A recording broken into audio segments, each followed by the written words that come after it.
మాజీ మంత్రివర్యులు ఎర్రబెల్లి దయాకర్ రావు గారు వారితో పాటు పాలకుర్తి నియోజకవర్గం ఉన్న ముఖ్య నాయకులంతా కలిసి నాటికి కూడా కాలువల నీళ్ళు వదలక ఈ చేతగాని చెవిట దద్దమ్మ రేవంత్ రెడ్డి ప్రభుత్వం ముండి వైఖరి వల్ల ఇక్కడ ఎండిపోయిన పొలాలు ఓ రేవంత్ రెడ్డి నీకేమైనా చీములు ఎత్తిరుంటే నువ్వేమైనా మనిషి పుట్టుక నీతో పాటు నీ మంత్రివర్గం నీ ఎమ్మెల్యేలు ఎంపీలు ఏం గడ్డి బిక్కుతున్నారా?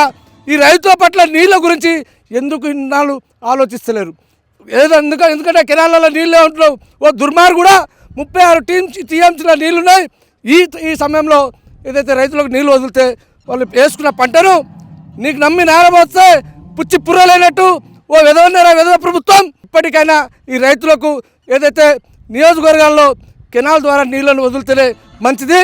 లేని ఎడల రాబోయే ఎన్నిక ఏదున్నా నీ పార్టీకి నీ ప్రభుత్వానికి ఈ రాష్ట్ర రైతాంగం గోరి కడతారు.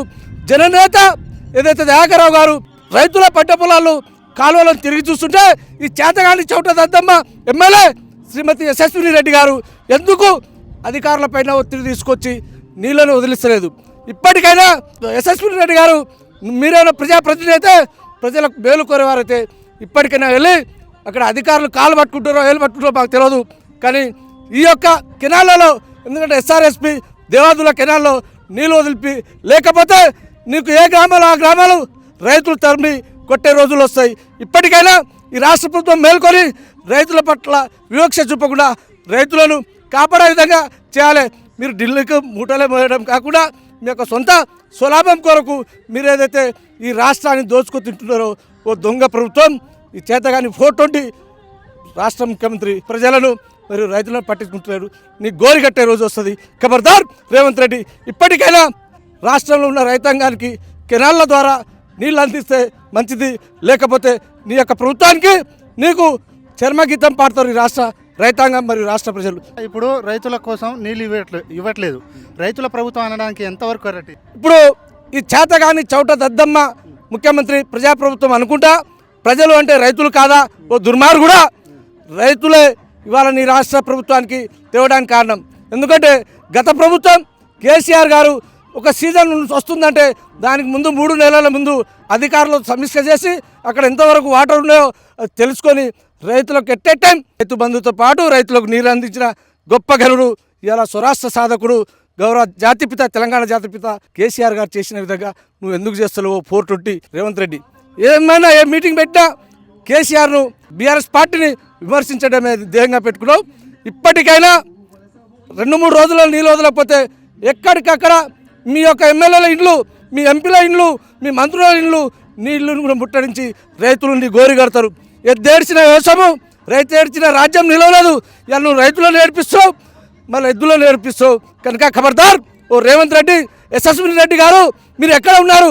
మీ అత్త నాకు వారసత్వం లేకున్నా పౌరసత్వం లేకున్నా వారసత్వం అని చెప్పి నీకు తీసుకొచ్చి పెట్టింది పాలకుర్తి ప్రజల మేలు కోరటందుక, పాలకుర్తి ప్రజల గోరి కడుతుందిక.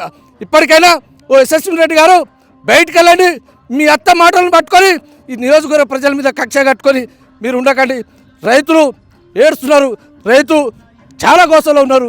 యూరియా దొరకదు, రైతులకు సరైన టైంలో కరెంట్ ఉండదు, ఏది లేకుండా ఇంత అవస్థలు పడుతుంటే రైతులు మీరు ఏం గడ్డి బిక్తున్నారా ఓ ఎమ్మెల్యే గారు? ఇక ఇవాళ నేను నెలకు ఒక రోజు వచ్చినా ఏం లేదు, ఇలా భూపాసనే చేస్తామని వచ్చినాం. ఇక్కడ మా నీళ్ళు లేదు, పాడలేదు, ఒక్క పొలం మడి నాటియాలి.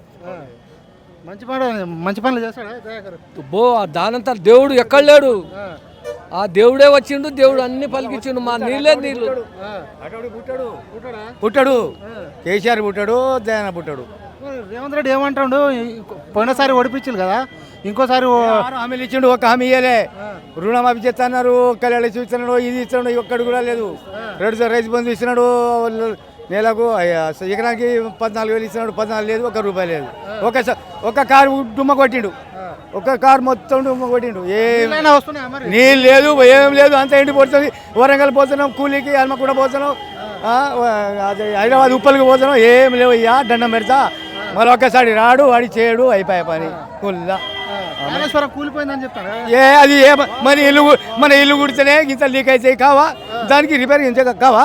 అయితే కదా రిపేర్ చేసుకోవచ్చు కదా అంతే బదనాం చేసిండు భద్రం చేసిండు ఆఖరికి ఇంత తెరలకు దాల్చింది ఆ నీళ్ళు పంపకుండా ఆగం జనం మొత్తం చేస్తారు ఇక ఒక పోయినసారి ఇక కథం ఈ ఏడాది అయితే మొత్తం చేస్తారు ఇక అప్పుతోనే మళ్ళీ వస్తాడట ఏందేటా మళ్ళా ఎప్పుడు చూస్తాడా ఇక వాని కుండలు వలిగిందే కథం వాడు ఒక 4 రోజులు చేసుకుపోయాను ఇక చప్పుడు దిగ